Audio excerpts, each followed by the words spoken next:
Morning. So this is a slightly different variation. So we're focusing on Marine Institute Shiptime. So we have Shiptime. So we've Dr. Mark Coughlan, who is ad Astra lecturer in the School of Earth Sciences. Yeah. And you're here since about 2024?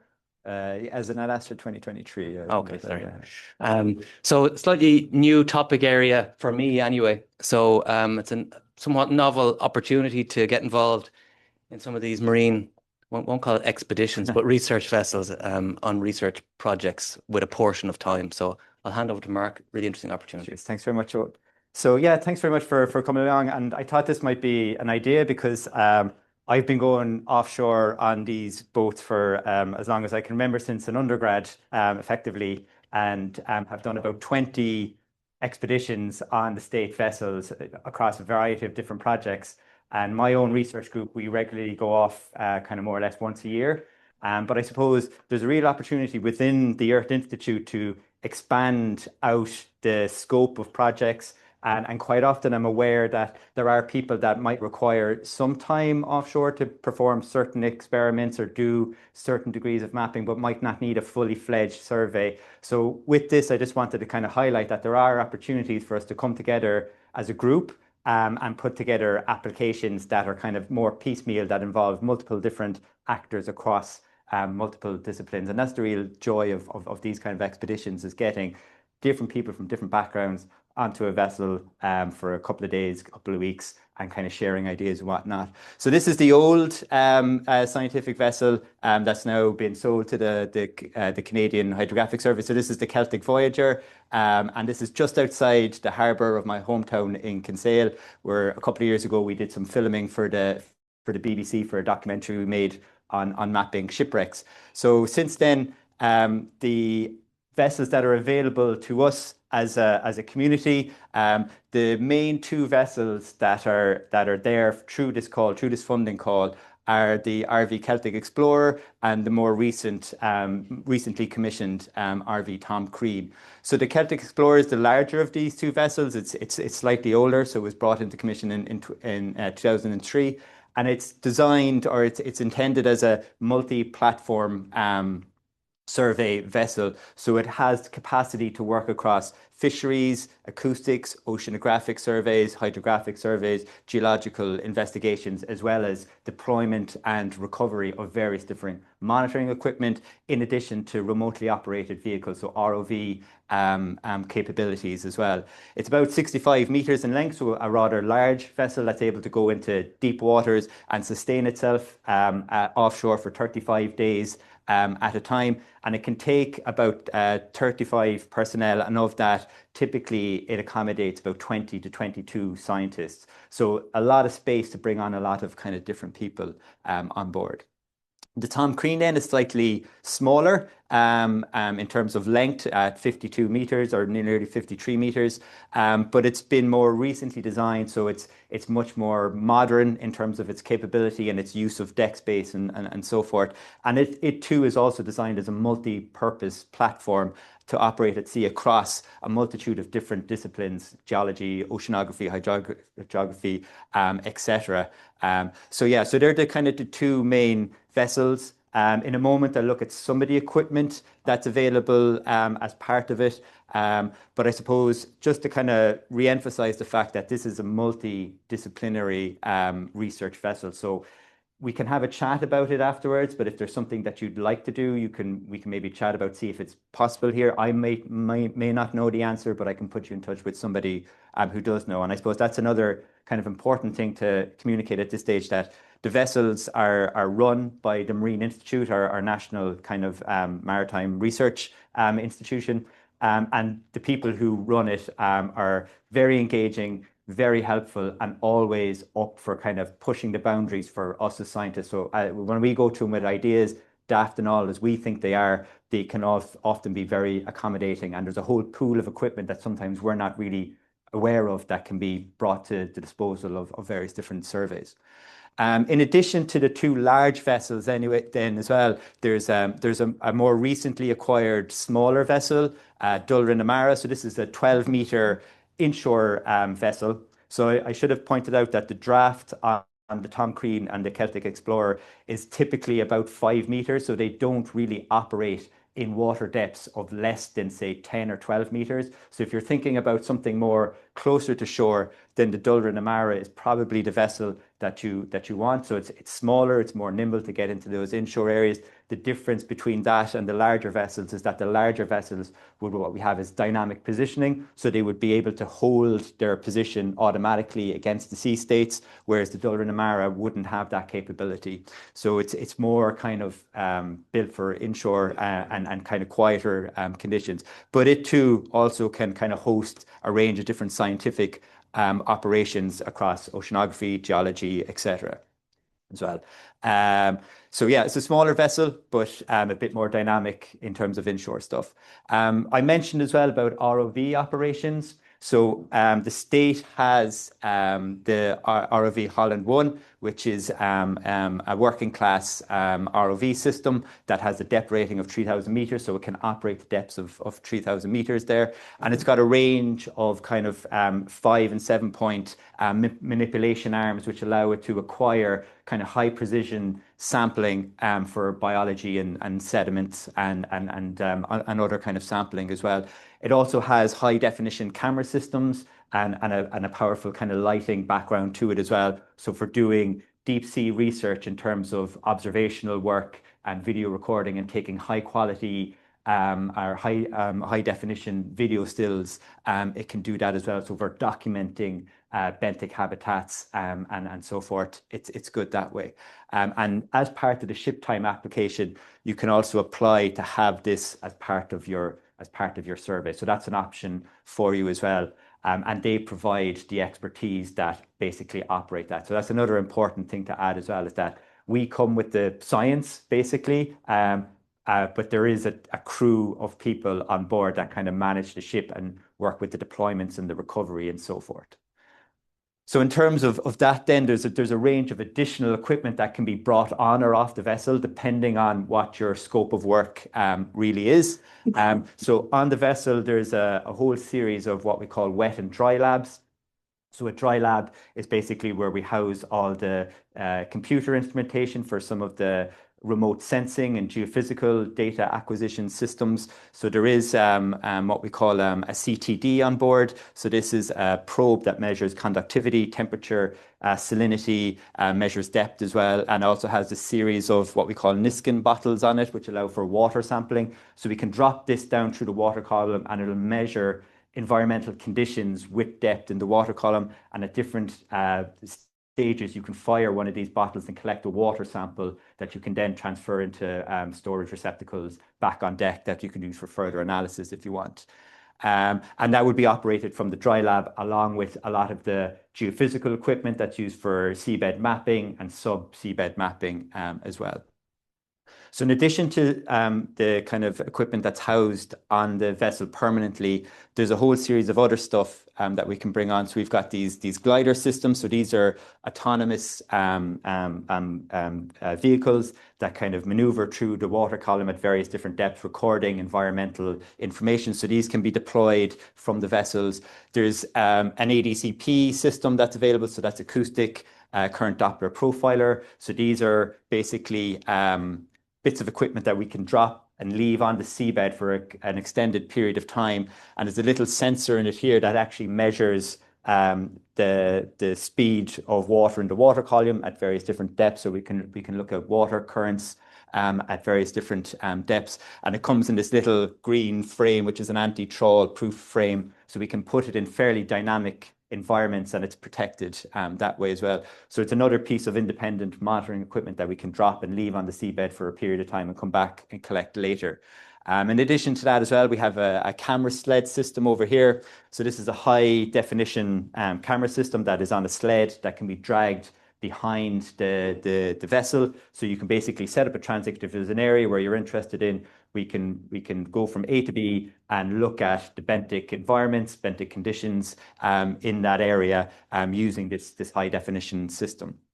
And then on the basis of that, then if you see something that you're interested in and you want to get a sample, there's a whole range of benthic sampling equipment that we can get, from kind of shallow 10 centimeter grab samples, which are kind of quite quick and flexible, to larger 6-meter core profiles where we can gather basically 6 meters depth of sediment profile from the seafloor and look at what's kind of happening at depth in the seabed there. Once on deck, then there's a whole series of like sieve systems and processing tools as well that we can use from a kind of a biological perspective to separate sediment from macrofauna and so forth. So that's all available on kind of request, more or less. So there's a few things that I've kind of highlighted there, but there's so much more that I haven't got the time to really cover, but just to kind of highlight some of the main items that are available. So to come to the application itself then, so Shiptime is granted to us as research scientists on the basis of their Shiptime calls. We apply for Shiptime, and then if granted it, then it's fit into a kind of a schedule for the year. So typically with the Marine Institute, they block off a period of time that they need the vessel for, and this could be for state operations, primarily to do with Infomar, the National Seabed Mapping Program. So they'll have their kind of targets for the year, so that time will be blocked off for them. There'll also be commercial operations as well, so the vessel is available for charter, so there are outside organizations that can literally pay for time on the vessel. So it's quite popular with particularly colleagues in the continent that are working off our continental shelf. So they will charter the vessel. So that's time is also blocked off as well. But then the rest of the time is basically there for us as research scientists to take it. And with the application, there's basically 2 steps to it. The first one is to apply for the Shiptime itself. So you set out scientifically what you want to do, where you want to do it, when you want to do it in terms of time of year. And we do this on the Marine Facilities Planning, or MFP portal. So this is what the portal looks like when you go to log in. And then once you've logged in and you go to start a new application, it's basically just kind of like filling out a form in terms of the various different detail of your survey, in terms of, who's going to be in charge, where you're going, what's the funding situation like for you? Like, do you need additional funding, or are you bringing funding? Your preferred ship, where you're going, your preferred dates, and then the various different analysis and the different equipment that you will need from the Marine Institute, but also any equipment that you're bringing yourself as well. So this all goes into this. It's quite kind of well structured, so it's easy to work through. There's a bit of work in it, but it's generally very, very manageable and doable.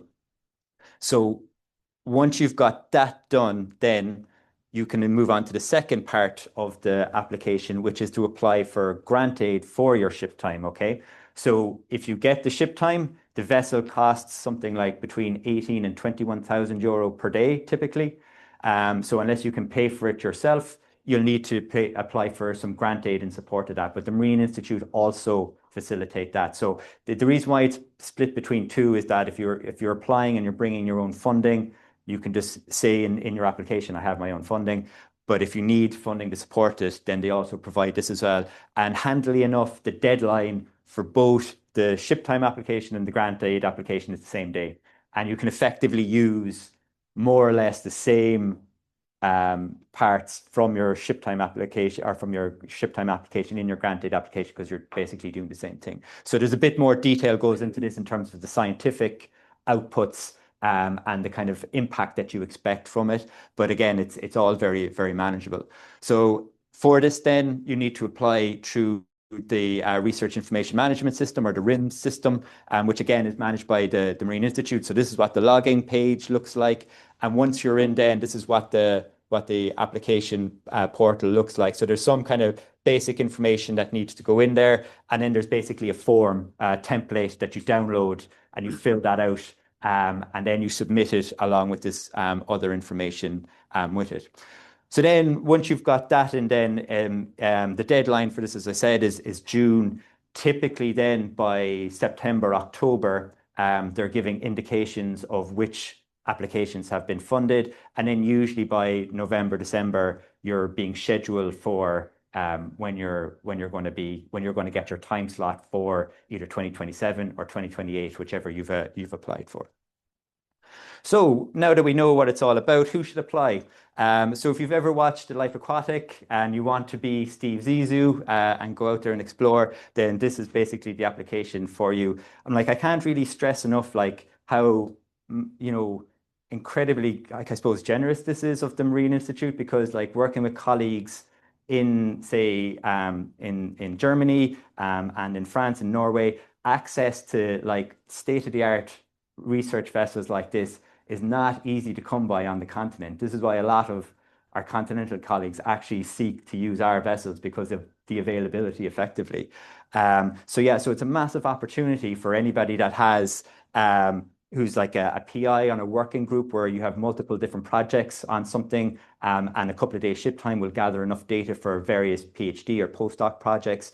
That's, you know, really useful. The other thing as well is if you're a postdoctoral researcher, there's nothing to stop you applying for this. If you want to get some ship time to support your own research, it's an incredible way of garnering some independent research funding for you to do your own work and show some research independence, basically. So like I did a good few surveys as a research scientist in my undergrad, in my postgrad, in my PhD days, but then as a postdoc here in UCD, I was able to apply for one of these and get it myself as a postdoc and lead my own survey, which was massive for me and my professional development. So yeah, so PIs, postdocs, it's available to you. I was chatting to somebody earlier who mentioned that as a PhD student, you're interested in getting involved. Unfortunately, as a PhD student, you can't apply, but you know, encouraging your supervisor to help you with an application would be something that you could do. So then who should apply more broadly then? If you have an inter or multidisciplinary projects, this is looked really favorably upon in terms of an application. If you can show that you're using the vessel for multiple different projects, and that those projects are spread across a number of different disciplines, they absolutely love that. The benefit of it as well is that if one part of the project doesn't work, there's always other parts that kind of come off. And the whole idea here is that the pool of equipment on the ship is so broad, they want to maximize the time that's on it. So like typically the vessel can work 24 hours a day. So if there's oceanographers, geologists, biologists on board, there's enough time for everybody to do something, and the vessel can work at night doing certain operations. So they really want you to maximize the potential of the vessel and the equipment that's available. Ideally, you'd be looking at a similar geographic area. So if you're thinking about interdisciplinary projects, if somebody's working on something in the Irish Sea and you want to do something that's out on Rockall Trough, there's a fair transit between the two. So it's not really feasible to be able to do these long transit surveys, because the potential for weather downtime is something. And in fairness, they're also very cognizant of their carbon footprint as well. So they don't want kind of heavy loads of unnecessary steaming between sites. So ideally, if you've got a similar geographic area, that's really preferable.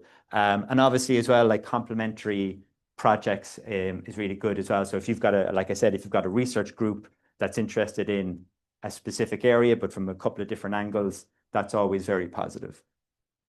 So just to kind of give you some of the examples, some of the projects that I would have kind of led and been involved in my time here at UCD, just to kind of give you a flavor of what's possible. So this was the very first survey that I led as a chief scientist, as a postdoc a couple of years ago. And to be honest, it's probably still my favorite survey. And it was, except for the one that Paddy led, of course. I have to mention that. But just as a survey, like as a young researcher, that was, you know, it was quite daunting to take this on.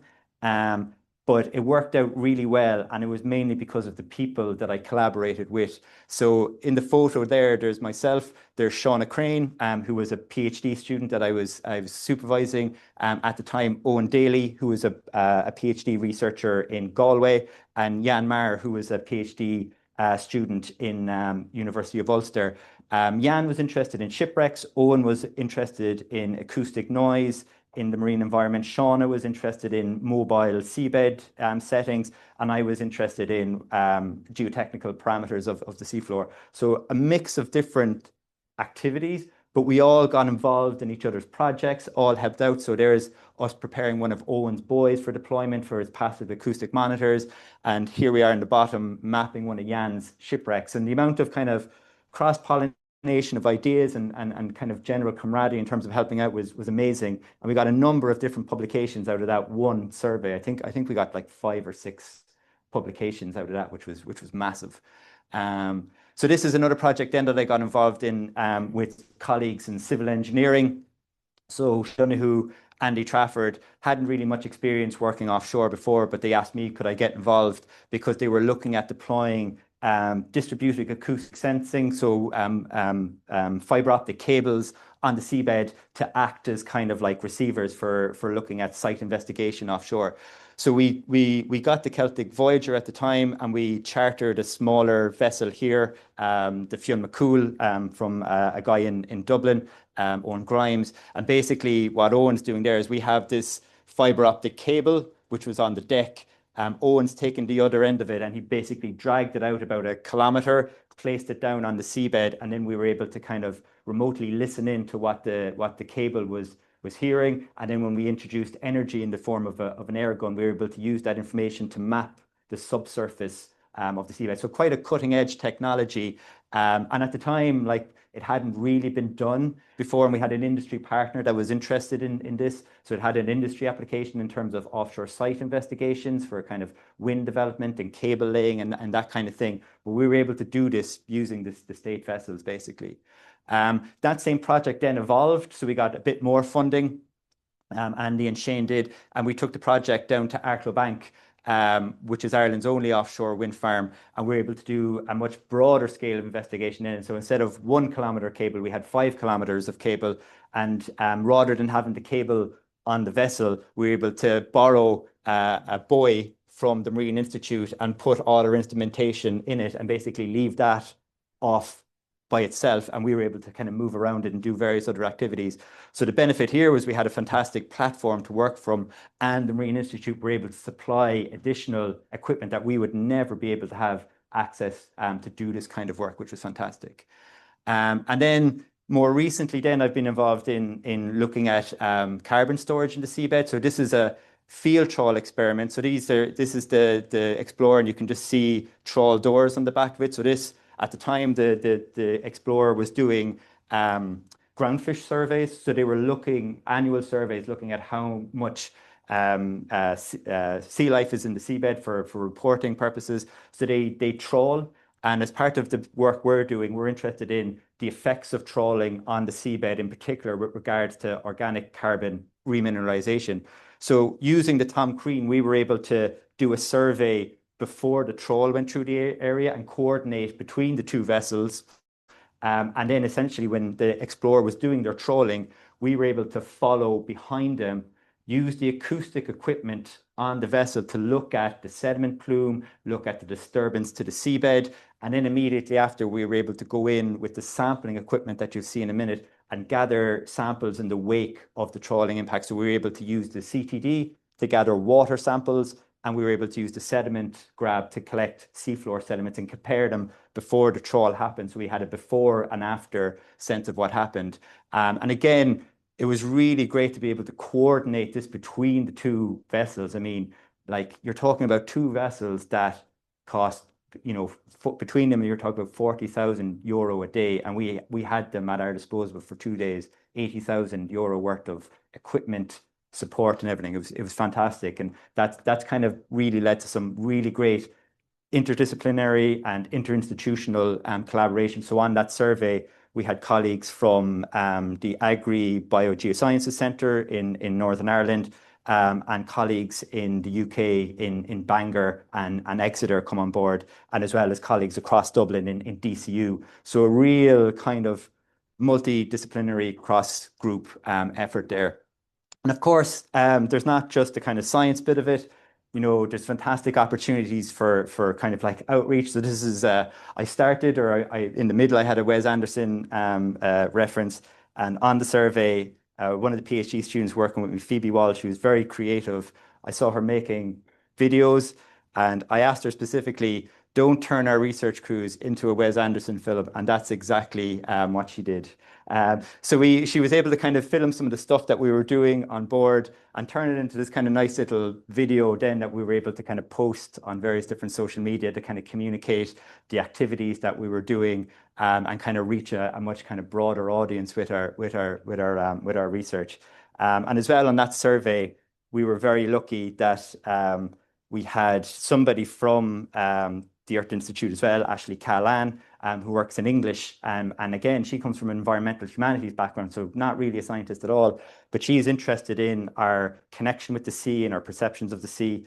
And she came along for the week and interviewed the research scientists and also the crew, and basically published this paper then based on like how people connect with the ocean or with the sea at various different levels. So again, the opportunities for collaborating outside of science with environmental humanities, with artists, even with the Earth Institute, the links with the journalists, massive opportunities there in terms of, getting science out of the Earth Institute and into the kind of public domain. So next steps, I suppose right now, if you have any questions, I'm totally open for it. And this is a chance to network as well, to maybe chat amongst ourselves and see if anybody has specific ideas. Do you have a project idea? What kind of collaborators do you need? So that would be the kind of things you should be thinking about now. I'd suggest today or tomorrow, if you are interested in applying, because the deadline is in about a month's time, to register for the 2 portals that I mentioned, because you do have to register and get a setup effectively, and that might take a day or 2. So you don't want to be doing that the day before your application, and go in and just look at the application process and see what it entails, basically. And then the next few weeks, think about where you want to go, timings. Obviously, is there somewhere you need to go at a certain time of year to do a certain set of analysis, and start planning that out.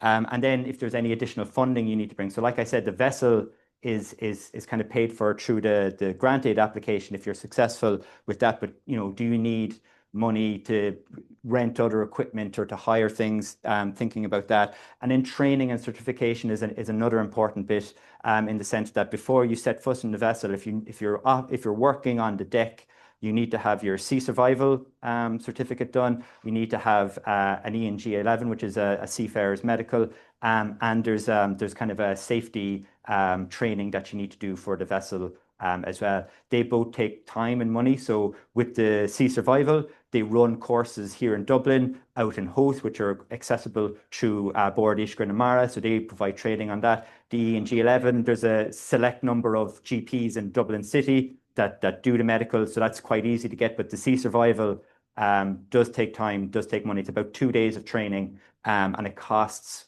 with the Board Iascaigh na Mara from the last time, I think it's about €300 or something like that. So you have to think about that, and you need that before you get on the vessel. So that's the Shiptime application in a nutshell. I'm happy to take any questions, and just kind of open up for discussion if anybody has any ideas. Thanks very much.